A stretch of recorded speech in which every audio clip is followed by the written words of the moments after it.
चलो, आज हम इस वीडियो के अंदर अपनी क्लास 12th नेशनल इनकम का जो मैक्रो इकोनॉमिक्स की यूनिट नंबर 1 है आपकी, उसका चैप्टर नंबर 1 कवर करेंगे। 1 और 2 बेसिक कॉन्सेप्ट्स मैक्रो इकोनॉमिक्स के। ठीक, अब ये चैप्टर जो है, अगर बात की जाए एग्जाम के पॉइंट ऑफ व्यू से, करीबन 3 to 4 मार्क्स के पॉइंट ऑफ व्यू से इम्पोर्टेंट है, आता ही आता है। अब इस चैप्टर में हमें पढ़ना क्या है? देखो, इस चैप्टर में माइक्रो इकोनॉमिक्स के बेसिक कॉन्सेप्ट हमें कवर करने हैं आगे डीपर कॉन्सेप्ट समझने के लिए। तो पहले तो इकोनॉमिक्स के बारे में पता होना चाहिए माइक्रो इकोनॉमिक्स से पहले। अगर देखो हम इकोनॉमिक्स की बात करें, जो इकोनॉमिक्स है वो वर्ड पहली बार 1776 में एडम स्मिथ ने अपनी बुक के अंदर यूज किया था। ठीक, जो है causes of nature, causes of wealth of a nation, causes of wealth of a nation. सबसे पहले ये वर्ड इकोनॉमिक्स का एडम स्मिथ ने यहाँ से यूज किया था। इस समय जो इकोनॉमिक्स यहाँ पे बनाई गई थी वो माइक्रो इकोनॉमिक्स एग्जिस्ट करती थी। पूरी दुनिया में माइक्रो इकोनॉमिक्स के रूल ही अप्लाई होते थे हर जगह पे। ये काफी लंबे समय तक यही प्रोसीजर हमारा चलता रहा। फिर क्या हुआ, कुछ समय के बाद 1930 के आसपास एक इवेंट हुआ। उस इवेंट की वजह से एक नई ब्रांच इकोनॉमिक्स की सामने आई, जिसको नाम दिया गया मैक्रो इकोनॉमिक्स। ठीक, जो कि इस माइक्रो इकोनॉमिक्स का ही, अगर हम बात करें, एक एक्सटेंशन था। ठीक, अब माइक्रो इकोनॉमिक्स जो थी, अगर याद हो तो इंडिविजुअल के ऊपर बात करती थी। इसके अंदर हमने जो भी 11th क्लास में पढ़ा वो इंडिविजुअल के बेसिस पे पढ़ा था। माइक्रो इकोनॉमिक्स में नेशन के बेस पे आपको पढ़ाया जाएगा। पूरी नेशन एज अ होल के तौर पे आपको इसमें सिखाया जाता है, बताया जाता है कि देश के अंदर क्या क्या चीजें होती हैं। अब इसमें है क्या मैक्रो इकोनॉमिक्स के अंदर? मैक्रो इकोनॉमिक्स जो है, इसका सब्जेक्ट मैटर हमें पता होना चाहिए।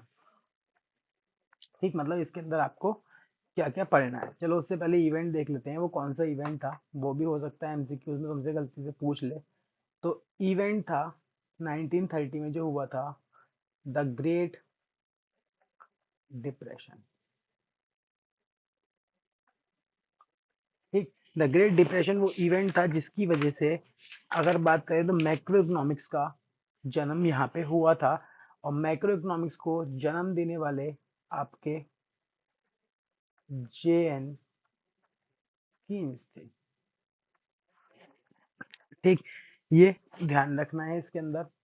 इसके बाद अगर हम बात करें तो इस चैप्टर में हमें पढ़ना क्या है, इस पूरे चैप्टर में हमें क्या क्या पढ़ना है। देखो, सबसे पहला हमें, अगर हम पहले पॉइंट पे बात करें, पहले नंबर पे, तो हमें ये पता होना चाहिए कि जो इकोनॉमी होती है वो कितने टाइप्स की होती है। तो इकोनॉमी की अगर मैं बात करूं, तो इकोनॉमी कितने टाइप्स की होती है, उसको जानने से पहले हम ये देख लेते हैं कि इकोनॉमी के अंदर कितने लोग होते हैं। तो एक इकोनॉमी के अंदर 4 लोग कंसिडर किए जाते हैं। एक हाउस होल्ड, प्रोड्यूसर, जिसे हम लोग फर्म्स भी कह सकते हैं, आपकी गवर्नमेंट, और रेस्ट ऑफ द वर्ल्ड मतलब बाकी की कंट्रीज जो हमारी होती हैं वो हमारी इकोनॉमी इसके अंदर आ जाती हैं। अब होता क्या है, इकोनॉमीज कितने टाइप की होती हैं? तो इकोनॉमीज इन लोगों के बिहाफ पे होती हैं। जैसे कि अगर किसी इकोनॉमी में खाली ये दो लोग एग्जिस्ट करते हैं तो इस इकोनॉमी को टू सेक्टर इकोनॉमी कहा जाता है। अगर किसी इकोनॉमी के अंदर तीन लोग एग्जिस्ट करते हैं तो इसे थ्री सेक्टर इकोनॉमी कहा जाता है। और अगर किसी इकोनॉमी के अंदर चारों सेक्टर एग्जिस्ट करते हैं तो उसे फोर सेक्टर इकोनॉमी कहा जाता है। ठीक।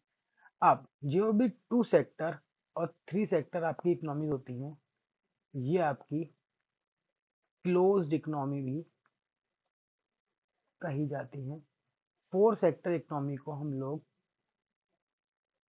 ओपन इकोनॉमी के नाम से भी जानते हैं। आसान शब्दों में बात की जाए तो ये क्लोज इकोनॉमी वो इकोनॉमी होती है जिसके इकोनॉमिक रिलेशन नहीं होते किसके साथ, रेस्ट ऑफ द वर्ल्ड के साथ।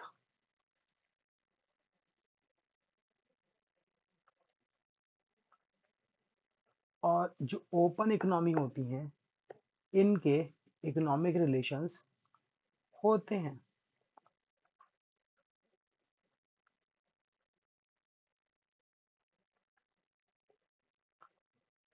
ठीक, शॉर्ट में लिख सकते हैं ROW। तो ये हमारा इसका कॉन्सेप्ट होता है। अब देखो भाई, इकोनॉमी के अंदर जब लोग हैं तो ये लोग हैं तो ये लोग कुछ ना कुछ एक्टिविटीज भी करेंगे, कुछ ना कुछ काम भी करेंगे। तो दूसरे नंबर पे हमें यही पढ़ना होता है कि ये लोग कौन कौन सी एक्टिविटीज करते हैं। तो एक्टिविटीज की अगर हम बात करें तो ये लोग बेसिकली तीन तरह की एक्टिविटीज जो हैं वो परफॉर्म करते हैं। सबसे पहली एक्टिविटी होती है आपकी प्रोडक्शन। ठीक, प्रोडक्शन का मतलब क्या हो गया, कोई भी ऐसी एक्टिविटी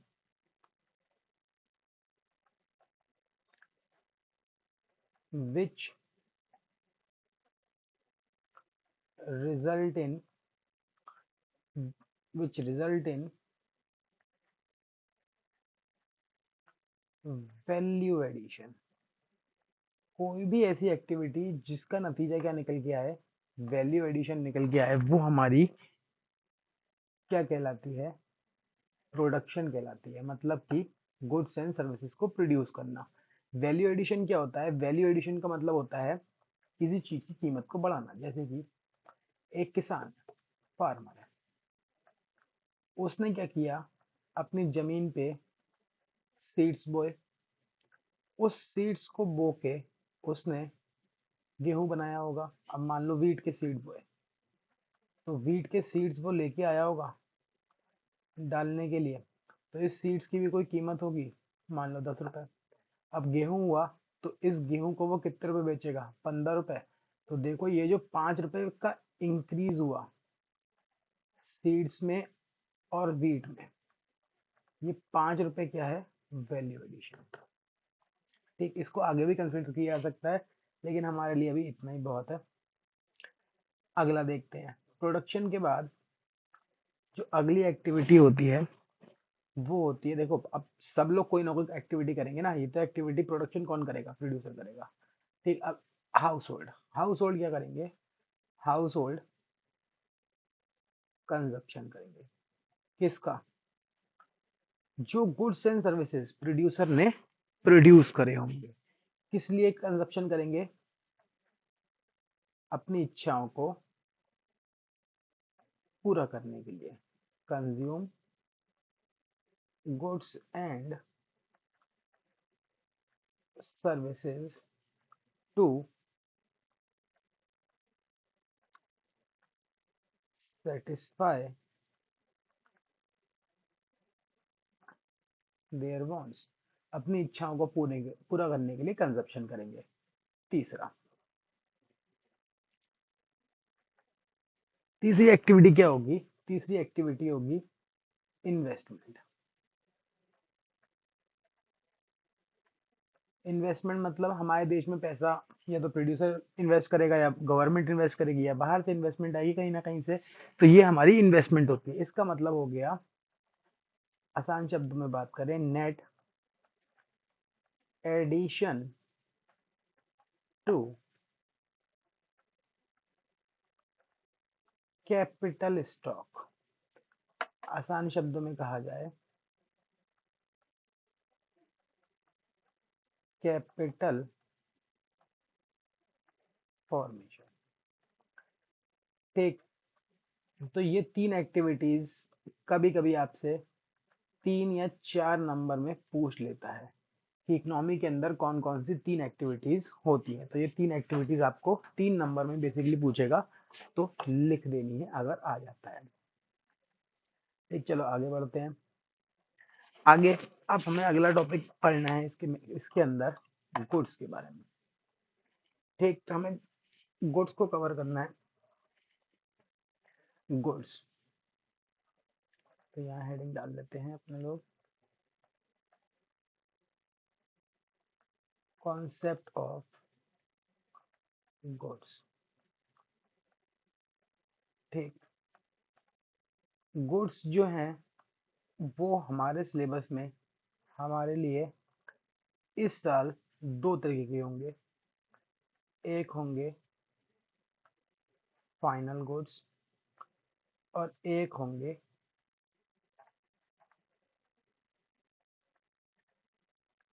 इंटरमीडिएट गुड्स। ठीक, अब इन दोनों में फर्क क्या है? तो फाइनल गुड्स जो होते हैं वो दो तरीके से इस्तेमाल किए जाते हैं। फाइनल गुड्स को या तो कंज्यूमर इस्तेमाल करेगा या फिर प्रोड्यूसर इस्तेमाल करेगा। कंज्यूमर किस लिए इस्तेमाल करेगा? कंज्यूमर कंजप्शन के लिए इस्तेमाल करेगा। और प्रोड्यूसर किस लिए इस्तेमाल करेगा? प्रोड्यूसर इन्वेस्टमेंट के लिए इस्तेमाल करेगा। इन्वेस्टमेंट मतलब मोर गुड्स को प्रोड्यूस करने के लिए।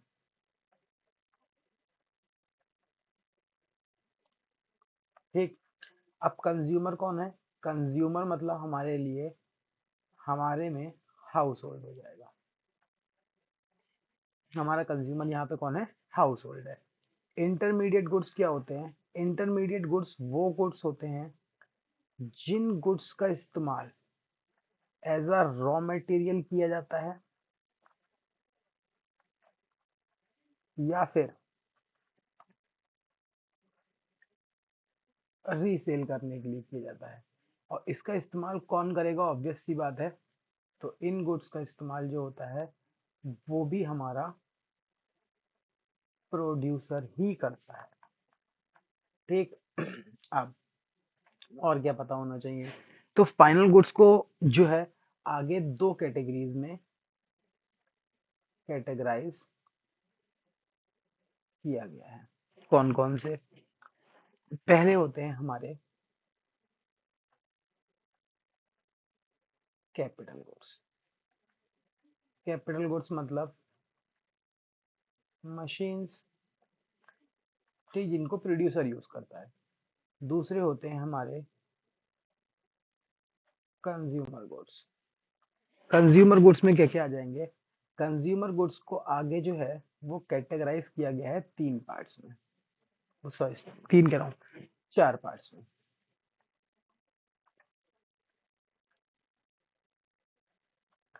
ठीक, कौन कौन से 4 पार्ट हैं?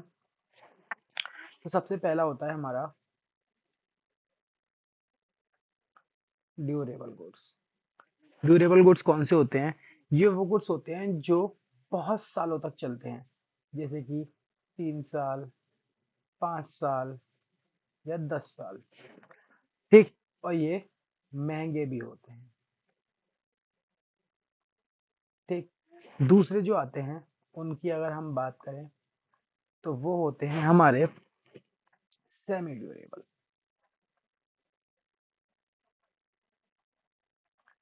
सेमी ड्यूरेबल गुड्स कौन से होते हैं?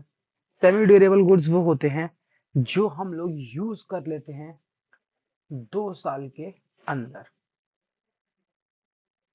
ठीक। वो हमारे सेमी ड्यूरेबल गुड्स होते हैं और ये ज्यादा एक्सपेंसिव नहीं होते हैं।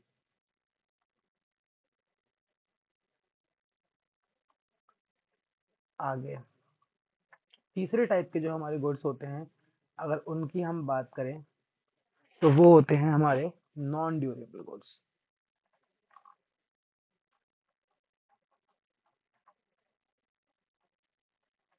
नॉन ड्यूरेबल गुड्स वो होते हैं जो हम लोग एक बार यूज करते हैं, सिंगल यूज गुड्स। ये हमारे नॉन ड्यूरेबल गुड्स होते हैं। चौथी हमारी आ जाती हैं सर्विसेज। ठीक। जो कि कैसी होती हैं? नॉन मटेरियल गुड्स होती हैं। ठीक। तो ये हमारे टाइप के गुड्स होते हैं। अब इनके एग्जाम्पल की अगर हम बात करें तो ड्यूरेबल गुड्स का एग्जाम्पल लें तो हम लोग ये यूज करते हैं जैसे कि वॉशिंग मशीन। अब मजेदार बात पता है क्या? एग्जाम में कभी कभार एक क्वेश्चन आता है कि वॉशिंग मशीन कैसा गुड है, कंज्यूमर गुड है या कैपिटल गुड है? क्योंकि हम तो ड्यूरेबल गुड्स में कह रहे हैं कि वॉशिंग मशीन, और वॉशिंग मशीन तो प्रोड्यूसर भी यूज कर सकता है। अगर किसी ड्राई क्लीनर की शॉप है तो वो सर्विस प्रोवाइड करने के लिए भी तो यूज कर सकता है। वो भी तो प्रोड्यूसर ही हुआ, सर्विस तो प्रोड्यूस कर रहा है। जैसे मैं सर्विस प्रोड्यूस कर रहा हूँ यहाँ स्कूल में, कोचिंग में, कहीं पे और पढ़ रहे हो तो वहाँ पे भी सर्विस प्रोड्यूस हो रही है। ठीक। तो यहाँ पे हमें कॉन्सेप्ट ध्यान रखना है, उसकी भी हम बात करेंगे। हम कैसे डिसाइड करेंगे ये ध्यान रखना है। सारी मशीन, अगर ये क्वेश्चन पूछेगा तो सारी मशीन जो होती है वो हमारी कैपिटल गुड्स नहीं होती। उसके एंड यूज पे डिपेंड करता है कि उसका इस्तेमाल कौन कर रहा है। अगर प्रोड्यूसर इस्तेमाल करेगा तो वो हमारी कैपिटल गुड्स मानी जाएंगी, और इसी तरीके से अगर कंज्यूमर इस्तेमाल करेगा तो हाउस होल्ड यूज करेगा मतलब तो वॉशिंग मशीन मानी जाएंगी। सेमी ड्यूरेबल गुड्स ऐसे गुड्स जो 1 या 2 साल चलते हैं आपके, जैसे आपका मोबाइल फोन। ठीक। ये हमारे सेमी ड्यूरेबल गुड्स में आ जाते हैं। ठीक। इसके अलावा नॉन ड्यूरेबल गुड्स मतलब सिंगल यूज गुड्स, आइसक्रीम। ठीक। सर्विसेज तो तुम्हें पता ही है, जो भी हम लेते हैं डॉक्टर्स की, लॉयर्स वगैरह की, वो हमारी सारी इसके अंदर आ जाती हैं। ठीक। तो ये हमारे गुड्स होते हैं। अब एग्जाम में आता क्या है इस पे? तो एग्जाम में देखो इसमें आएगा डिफरेंस। क्या आएगा? डिफरेंस पूछेंगे वो आपसे 3 या 4 नंबर में कि डिफरेंस बता दो फाइनल गुड्स में और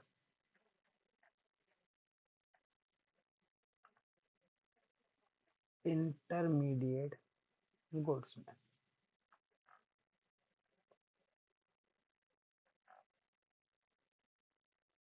ठीक। चलो डिफरेंस देख लेते हैं। सबसे पहला हमारा डिफरेंस हो जाएगा मीनिंग। मीनिंग में क्या लिख लेंगे हम? मीनिंग में लिख लेंगे goods which are meant for final consumption by consumer or for investment by producer. They can be capital goods and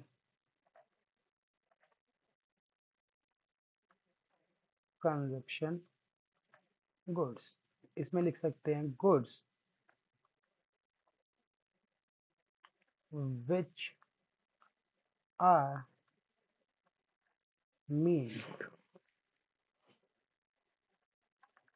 to be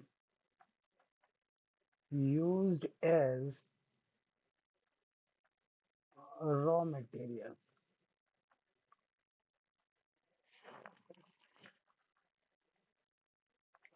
for production of other goods or for resale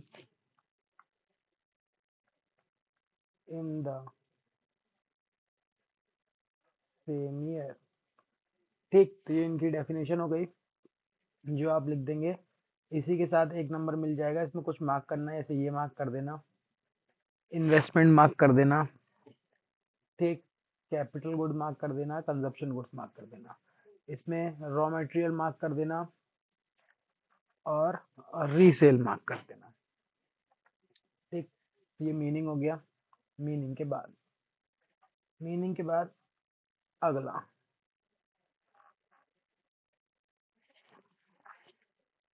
अगला लिखेंगे हम transformation. ठीक, तो इसमें आ जाएगा no further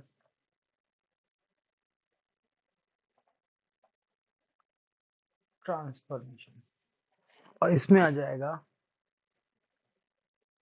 further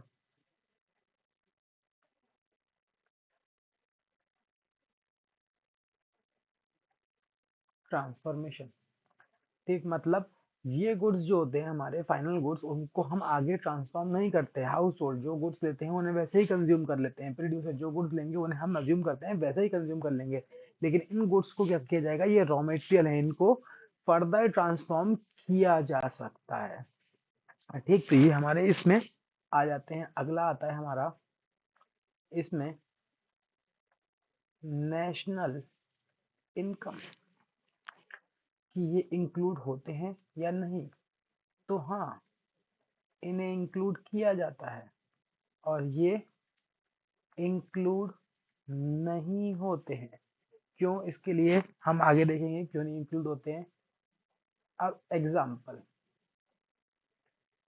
ठीक, तो example की अगर हम बात करें तो इसमें लिखा क्या लिख सकते हो, मशीन लिख सकते हो, ठीक है, कार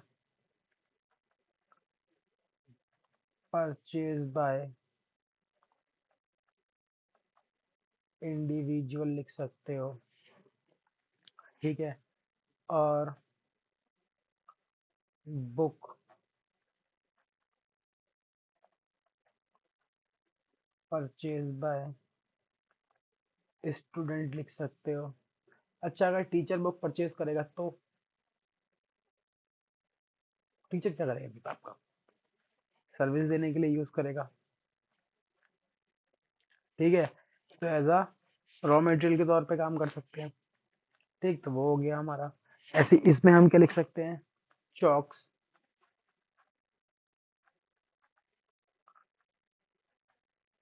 यूज्ड इन स्कूल या एजुकेशन इंस्टीट्यूशंस, ठीक है, स्टेशनरी परचेज बाय डीलर,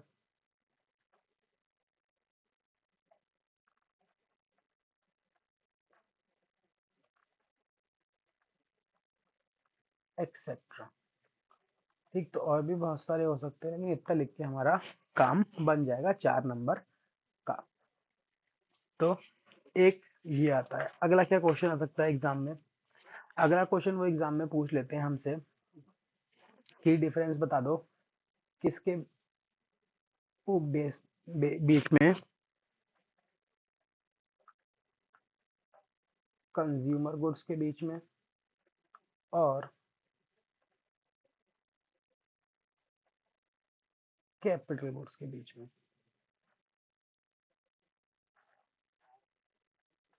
ठीक,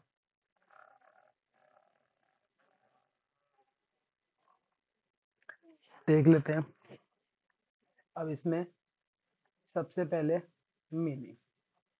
तो कंज्यूमर गुड्स वो goods which are consume by consumer for satisfaction of his wants. Capital goods में वो goods which are used by producer for use for sorry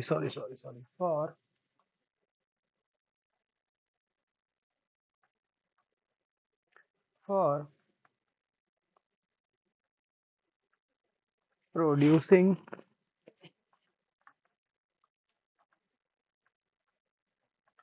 other goods and for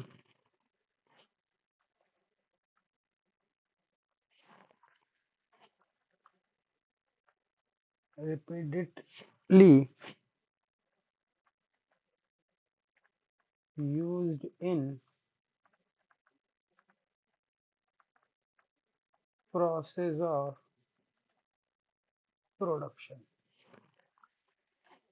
ठीक, मतलब ऐसे goods जिनको क्या कर लिया जाए, कंज्यूम कर लें, कौन, कंज्यूमर अपनी सेटिस्फेक्शन के लिए, या फिर जिनका इस्तेमाल करे प्रोड्यूसर क्या करने के लिए, गुड्स को प्रोड्यूस करने के लिए, या फिर बार बार इस्तेमाल करे प्रोसेस ऑफ प्रोडक्शन के अंदर गुड्स को, वो हमारे कौन से गुड्स माने जाते हैं, वो हमारे माने जाते हैं कंज्यूम कैपिटल गुड्स। अगला 3 नंबर में पूछते हैं ये क्वेश्चन, तो अगले में आप लिख लें ड्यूरेबिलिटी। ड्यूरेबिलिटी की बात करें तो ये ड्यूरेबल और नॉन ड्यूरेबल दोनों होते हैं। मतलब हम लोग जो है वो ऐसे गुड्स भी यूज करते हैं, अगर बात करें कंज्यूमर के तौर पे, जो बहुत लंबे समय तक चलते हैं, और ऐसे गुड्स भी यूज करते हैं जो बहुत एक ही बार यूज होते हैं खाली। बहुत सारे गुड्स हो गए, जैसे हमका एक तरीके से देखा जाए, कार हो गई, मोटरसाइकिल हो गई, वो ड्यूरेबल में आ जाएगा। नॉन ड्यूरेबल में कोल्ड ड्रिंक हो गई, पेप्सी हो गई, आइसक्रीम हो गई, पिज्जा हो गया, ये सब हमारा इसमें आ जाता है। इसके अलावा ये जो होते हैं ये खाली ड्यूरेबल होंगे, क्यों, क्योंकि ये बार बार यूज किए जा रहे हैं और लंबे समय तक यूज होंगे फॉर प्रोड्यूसिंग अदर गुड्स, और गुड्स को प्रोड्यूस करने के लिए। अगला, अगले में हम लिख सकते हैं एग्जाम्पल। एग्जाम्पल में आप जैसे लिख लो आइसक्रीम परचेज बाय राम। ठीक, या अ, श्याम परचेज अ कार। ठीक, इसमें लिख सकते हो आप कोई भी एग्जाम्पल में मशीन या इक्विपमेंट्स। ठीक, जो कि प्रोड्यूसर यूज करता है, ये हमारे इसके अंदर आ जाता है। अब इसके बाद ये हो गया। अब एग्जाम में क्वेश्चन आता है, उसके बारे में थोड़ा सा डिस्कस कर लेते हैं। क्वेश्चन क्या आता है, क्वेश्चन आता है गुड्स के क्लासिफिकेशन को लेकर। जैसे ये है वो क्वेश्चन, इसमें का क्वेश्चन आता है classify the following goods as final goods और इंटरमीडिएट गुड्स, की बताओ इनमें से कौन सा गुड्स फाइनल है और कौन सा इंटरमीडिएट है।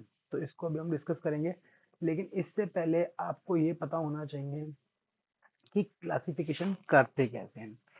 तो जब भी हमारे पास क्वेश्चन में सबसे पहले हमें गुड ढूंढना है। सबसे पहला स्टेप है कि आप पता लगाओ, स्टेप 1, कि गुड कौन सा है। गुड का नाम पता लगाना है कि गुड क्या है। ठीक, फिर स्टेप नंबर 2, आपको ये देखना है वो गुड्स किसने खरीदा है।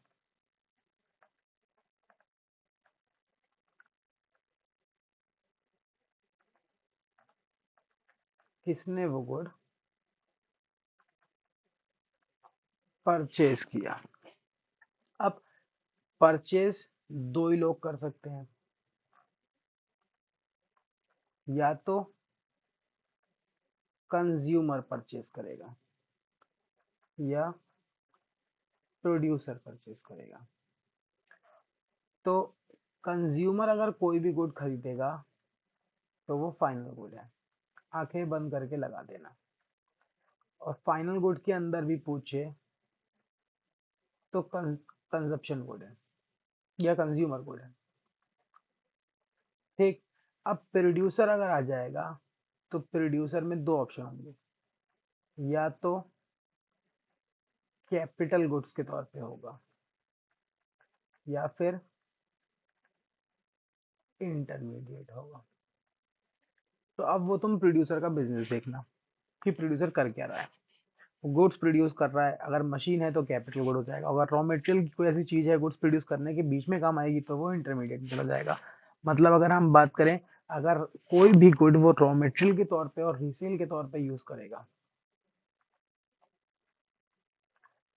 तो वो हमारा इसमें चला जाएगा। और अगर कोई भी गुड यूज किया जाएगा कुछ गुड्स को प्रोड्यूस करने के लिए, मतलब इन्वेस्टमेंट करने के लिए, तो वो हमारा इसमें चला जाएगा। तो इस चीज को हम अप्लाई करते हैं इस इसमें। ठीक। इसे ऊपर कर लेते हैं। चलो, अब देखो यहाँ दे रखा है classify the following goods, final goods और इंटरमीडिएट गुड्स। ये गुड्स को क्लासिफाई करोगे, ये फाइनल गुड्स हैं या इंटरमीडिएट गुड्स हैं। तो इसमें सबसे पहला है machine purchase by a firm. तो गुड कौन सा है? मशीन गुड है। परचेज कौन कर रहा है? पहला good, step number one. Goods purchase किसने किया? स्टेप नंबर टू, प्रोड्यूसर ने किया। अब ये सोचना है प्रोड्यूसर इस मशीन को क्या करेगा यार। प्रोड्यूसर तो इस मशीन का इस्तेमाल करेगा, ऑब्वियस सी बात है। प्रोड्यूसर है ना। प्रोड्यूसर का मतलब क्या है? प्रोड्यूसर अगर हम उससे कहते हैं दुकानदार है, शॉपकीपर है, तो मैं एक बार को सोच सकता था कि यार वो मशीन रीसेल कर सकता है। लेकिन भाई परचेज बाय फर्म दे रखा है, फर्म परचेज कर रही है तो मशीन को यूज करेगी। शॉपकीपर परचेज नहीं कर रहा, मतलब प्रोड्यूसर परचेज कर रही है, फर्म परचेज कर रही है, तो इन्वेस्टमेंट हो गया। इन्वेस्टमेंट का मतलब फाइनल गुड, सॉरी हाँ, इन्वेस्टमेंट का मतलब फाइनल गुड्स। और फाइनल गुड्स के अंदर भी अगर हम देखेंगे तो हमारा कैपिटल गुड्स। अगला, सॉफ्ट ड्रिंक। हमारा गुड कौन सा है? Soft drink. तो स्टेप नंबर वन हो गया। Purchase by school canteen. तो स्कूल कैंटीन तो कौन है भाई? कैंटीन तो शॉपकीपर है। शॉपकीपर क्या करेगा? इसका रीसेल करेगा। रीसेल करेगा तो इसलिए ये कौन सा गुड्स हो जाएगा? इंटरमीडिएट गुड्स हो जाएगा। इसमें कोई कैटेगरी नहीं। आगे, कपड़े। Purchase by an individual. Individual मतलब हमारे तुम्हारे जैसे लोग, हाउस होल्ड। इंडिविजुअल का मतलब हो गया हाउस होल्ड। अब हाउस होल्ड इसको क्या करेंगे? कंज्यूम करेंगे, यानी कि फाइनल गुड। और फाइनल में भी कौन सा? कंजप्शन वाला। अगला, कोल। कौन खरीद रहा है? फैक्ट्री। फैक्ट्री कोल का क्या करेगी? फैक्ट्री तो एक तरीके से हम कह सकते हैं प्रोड्यूसर। प्रोड्यूसर यहाँ पे कोयले का इस्तेमाल करेगा एनर्जी प्रोड्यूस करने के लिए, जिससे मशीन चल सके। यानी कि कोयला जो हो गया वो क्या हो गया? रॉ मटेरियल हो गया, जिसको प्रोसेस ऑफ प्रोडक्शन में यूज किया जा रहा है। तो ये भी हमारे लिए क्या हो जाएगा? इंटरमीडिएट गुड हो जाएगा। ऐसे ही electricity, consume consumption in a business. Business के अंदर कंजप्शन हो रहा है उसका, हाउस होल्ड नहीं कर रहा है तो बिजनेस कर रहा है, तो ऑब्वियस सी बात है इंटरमीडिएट। अब बिजनेस कर रहा है, कैसे भी कर रहा है। मान लो कोई शॉपकीपर परचेज कर रहा है, कैसे कर रहा है? शॉपकीपर इलेक्ट्रिसिटी का बिल देते हैं दुकानदार, तो इलेक्ट्रिसिटी का बिल जो दुकानदार पे कर रहे हैं, तो वो किस लिए पे कर रहे हैं? कस्टमर्स को सर्विस देने के लिए बैठे हैं ना भाई, उनका सामान बिक सके, तो उसमें इस्तेमाल हो रही है इलेक्ट्रिसिटी, तो इसीलिए। बुक परचेज बाय स्टूडेंट, तो ये हमें पहले से ही पता है। स्टूडेंट ने खरीदी, वो क्या करेगा? किताब का, किताब से नॉलेज गेन करेगा, अपने आप को, अपनी नॉलेज की जो क्यूरियोसिटी है उसको पूरा करेगा। तो ये भी फाइनल गुड हो गया। और फाइनल में कंजप्शन गुड हो गया। ठीक, book purchase by book seller, book seller दुकानदार, शॉपकीपर। अब शॉपकीपर क्या करेगा, शॉपकीपर तो इसे रीसेल करेगा, और रीसेल करेगा इसका मतलब इंटरमीडिएट। आगे देखते हैं, postage stamp purchase by customer, consumer. Postage stamps जो होती हैं वो कस्टमर ने खरीदी, तो कंज्यूमर जो कोई भी चीज खरीदेगा तो हमने पहले ही पढ़ रखा है, तो उसे हम फाइनल गुड्स कैटेगराइज करेंगे, और फाइनल में भी कंजप्शन गुड्स कैटेगराइज करेंगे। पोस्टेज स्टैम्प्स खरीद रहा है बिजनेस यूनिट्स, तो सामान को पोस्टेज स्टैम्प से पोस्ट करने के लिए, पार्सल करने के लिए यूज करेगा। ठीक है, गुड्स को डिलीवर करने के लिए इस्तेमाल कर रहा है, मतलब एक तरीके से देखा जाए तो एज एन इंटरमीडिएट गुड्स के तौर पे यूज कर रहा है। ठीक है, क्योंकि एक ही बार भी यूज होंगे। Exhaust stamps for making for water cooler, water cooler बनाने के लिए जो एग्जॉस्ट स्टैम्प्स लगते होंगे, कुछ ना कुछ कोई पार्ट होगा, कूलर्स में यूज होता होगा, तो ये तो पार्ट है, कूलर में यूज हो रहा है, तो ये रॉ मटेरियल हो गया, रॉ मटेरियल होने की वजह से इंटरमीडिएट हो गया। Seeds purchase by farmer to produce beets, तो सीड फार्मर प्रोड्यूसर हो गया, वो क्या करेगा, सीड्स को इस्तेमाल करके वीट प्रोड्यूस करेगा, तो सीड जो हो गया रॉ मटेरियल हो गया वीट्स के। सीड जो है किचन गार्डनिंग के लिए यूज कर रहे हैं आप, किचन गार्डनिंग तो कंज्यूमर यूज कर रहा है भाई, तो ये हमारा फाइनल गुड हो गया, और फाइनल के साथ कंजप्शन गुड्स हो गया। Machine purchase by a dealer of machines, तो डीलर ऑफ मशीन्स ने मशीन खरीद लिया, क्या करेगा भाई, मशीन को डील करेगा, बेचेगा, बेचेगा मतलब रीसेल करेगा, रीसेल करेगा, तो इसका मतलब क्या हो गया कि अगर हम बात करें हमारा इंटरमीडिएट गुड्स हो गया। Car purchase by house hold, house hold ने खरीदी है, तो हमारा फाइनल हो जाएगा और कंजप्शन हो जाएगा। आखिरी swing machine purchase by house wife, तो ये भी फाइनल हो गया, हाउस वाइफ मतलब हाउस होल्ड हो गया और कंजप्शन हो गया।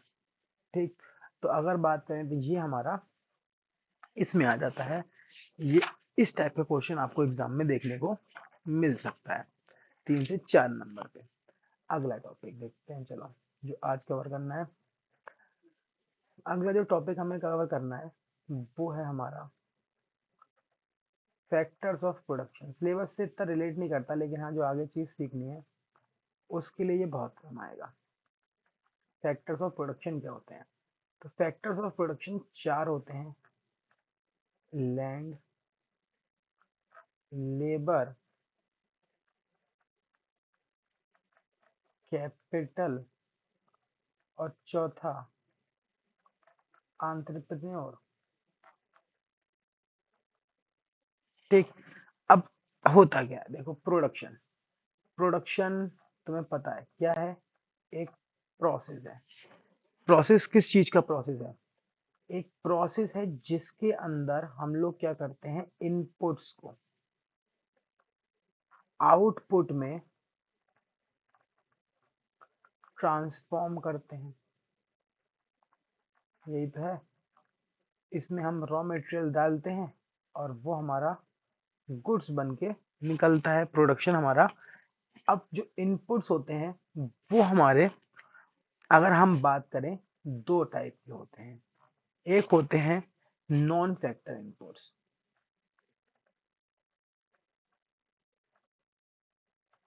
और एक होते हैं हमारे फैक्टर इनपुट्स। एक नॉन फैक्टर इनपुट्स मतलब रॉ मटेरियल, और फैक्टर इनपुट्स मतलब factors of production. For example, तुमने क्या करना शुरू करा, जूते बनाने की फैक्ट्री खोली। अब आपने जो फैक्ट्री खोली, तो फैक्ट्री खोलने के लिए तुम्हें कुछ कुछ चीजें चाहिए, जैसे क्या, फैक्ट्री की मशीन वगैरह लगाने के लिए सबसे पहले जमीन चाहिए। ठीक है, जमीन खरीदने के लिए नोट चाहिए, पैसा चाहिए, मतलब कैपिटल। अब फैक्ट्री लगाने के लिए उसके ऊपर बिल्डिंग खड़ी करनी पड़ेगी, मशीन्स लेके आनी पड़ेंगी बहुत सारी, ठीक है। ठीक। अब उसके लिए भी क्या चाहिए? पैसा चाहिए, जमीन खरीदने के लिए भी पैसा चाहिए। हो गया, दो चीजें हो गई। अब अगला क्या है? जूते बनाने के लिए तुम्हें रॉ मटेरियल चाहिए।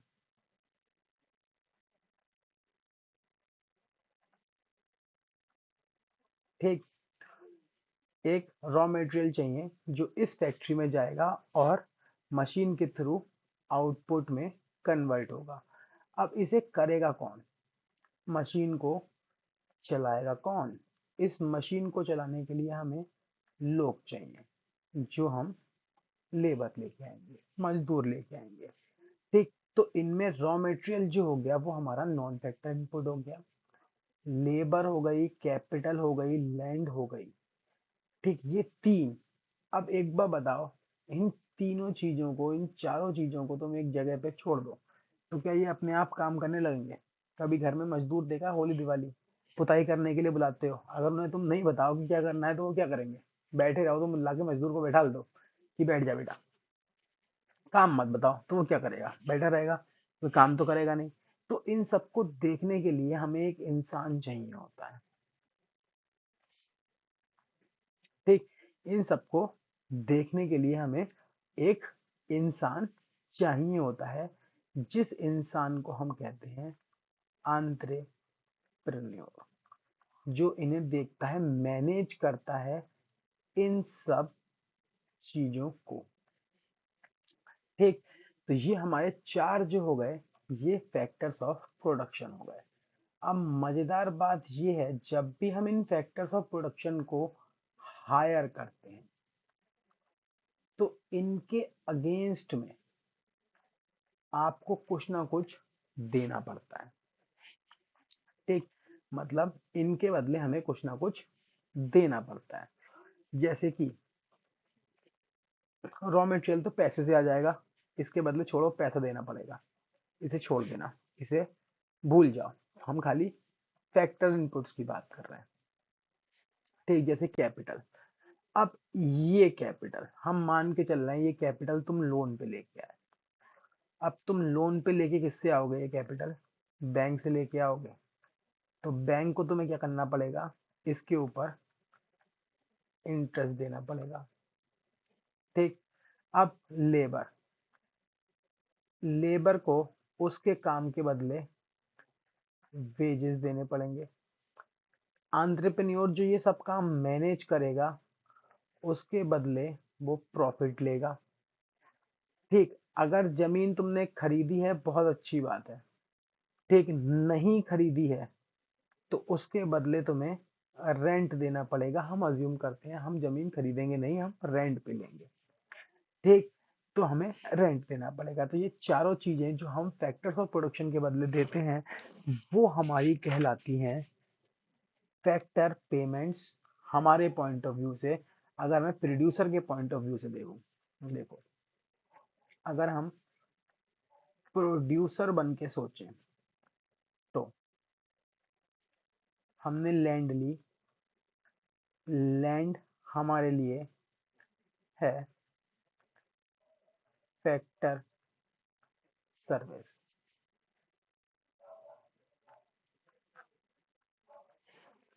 ठीक। इसके बदले हमने रेंट दिया। किसे दिया? भाई जमीन किससे लोगे? हाउस होल्ड से लोगे। तो हमारे लिए, प्रोड्यूसर के लिए, अकाउंट्स वाली चीज में जाओ, हमारे लिए रेंट क्या है? खर्चा है। और यही रेंट इस हाउस होल्ड के लिए क्या है? रेवेन्यू है, मतलब इनकम है। ठीक। तो इसीलिए हमारे लिए ये रेंट जो हो गया, वो हमारे लिए, हम इसे कहते हैं, इस खर्चे को हम नाम देते हैं, हमारा ये खर्चा है फैक्टर पेमेंट। और हाउस होल्ड के लिए इनकम है तो हम इसे नाम देते हैं फैक्टर इनकम। ठीक। इसी तरीके से दूसरा, लैंड के बाद लेबर, लेबर को हम क्या देंगे? वेजेस देंगे। अब वेजेस लेबर कहाँ से आएगी? लेबर भी तो हाउस होल्ड से ही आएगी।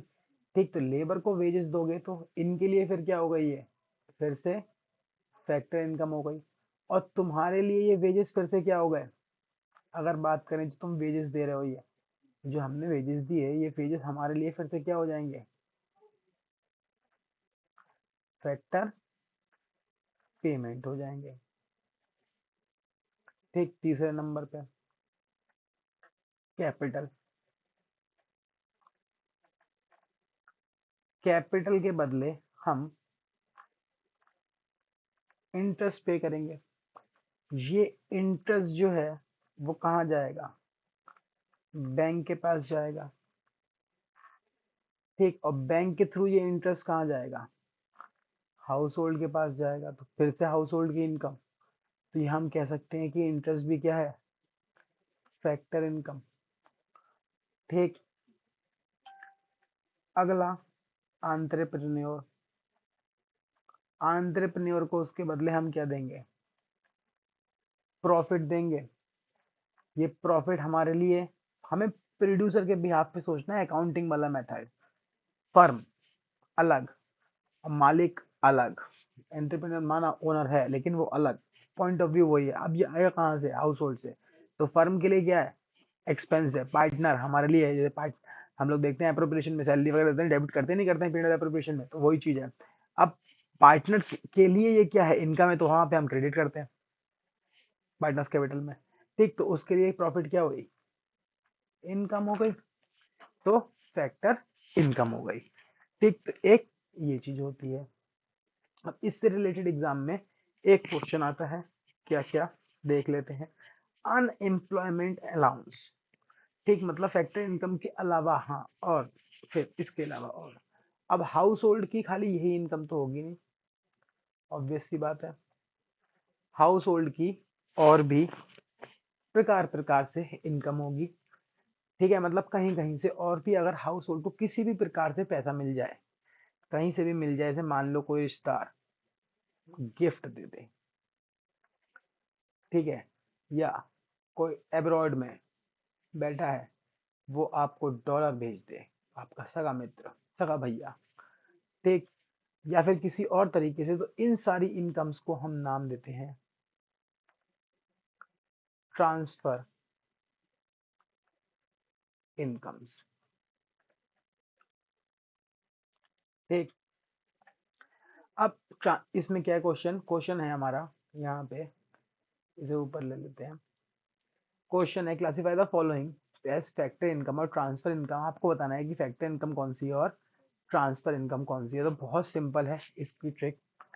तुम्हें ये देखना है, फैक्टर इनकम वो इनकम होंगी जिसके बदले कुछ दिया जाएगा, या आसान शब्द में कहूँ तो चार ही हैं। रेंट, ठीक है, वेजेस, इंटरेस्ट और प्रॉफिट। इसके अलावा जितनी भी है ट्रांसफर इनकम है। इसके बदले हमें कभी कुछ नहीं देना पड़ता, इनके बदले हमें कुछ ना कुछ देना पड़ेगा। ठीक है, रेंट के बदले हमें जमीन देनी पड़ेगी, वेजेस के बदले हमें नौकरी करने जाना पड़ेगा, इंटरेस्ट के बदले हमें पैसा देना पड़ेगा। ठीक, और प्रॉफिट अर्न करने के लिए हमें उन तीनों चीजों को मैनेज करना पड़ेगा। तो अनएम्प्लॉयमेंट अलाउंस ये क्या होता है? सरकार भत्ता देती है, बेरोजगारी भत्ता। ठीक, तो इसके बदले अगर तुम्हें कुछ मिलेगा भविष्य में, कभी अगर भगा ना करे भी हो जाओ, बेरोजगार हो, तो भत्ता मिलेगा, तो ये तुम्हारे लिए क्या हो जाएगी? ट्रांसफर इनकम हो जाएगी, क्योंकि इसके बदले हमें कुछ नहीं देना। Salary receive by Rakesh from a company, Rakesh को सैलरी मिली, तो राकेश के लिए ये सैलरी क्या है? कंपनी से सैलरी मिली तो काम करने गया होगा, उसके लिए ये फैक्टर इनकम है। ठीक, आगे देखते हैं। Financial help to earthquake victim, सरकार ने फाइनेंशियल हेल्प दी अर्थक्वेक विक्टिम्स को, तो इसमें क्या है? ट्रांसफर इनकम है, इसके बदले सरकार को कुछ मिलेगा? नहीं मिलेगा। कंपनसेशन रिसीव फ्रॉम एम्प्लॉयर, आपको एम्प्लॉयर से पैसे मिले। कंपनसेशन, कंपनसेशन मतलब एक तरीके से सैलरी समझ सकते हो, मिली, तो ये हमारे लिए क्या हो जाएगा? फैक्टर इनकम हो जाएगी। Claim receive from insurance company by a company, insurance company by N injured worker. ठीक, मतलब claim receive from insurance company को, इंश्योरेंस कंपनी से क्लेम मिला बाय एन इंजर्ड वर्कर के थ्रू। तो अब ये सोचो, इस क्लेम के बदले वो कुछ दे रहा है क्या? वर्कर कोई सर्विस दे रहा है क्या, जो सर्विस दे रहा होगा उसके बदले तो सैलरी मिल रही होगी, फिर ट्रांसफर में चली जाएगी। बर्थडे गिफ्ट, कुछ दोगे, कुछ नहीं दोगे। बोनस, कुछ नहीं दिया जाएगा, ट्रांसफर। ठीक, तो ये हमारी ट्रांसफर इनकम्स होती है। ठीक है, तो इसमें हमारा ये टॉपिक कवर हो जाते हैं। अगली वीडियो में हम लोग सर्कुलर फ्लो ऑफ इनकम और नेशनल इनकम के बेसिक कॉन्सेप्ट जो थोड़े से बचते हैं वो कवर करेंगे।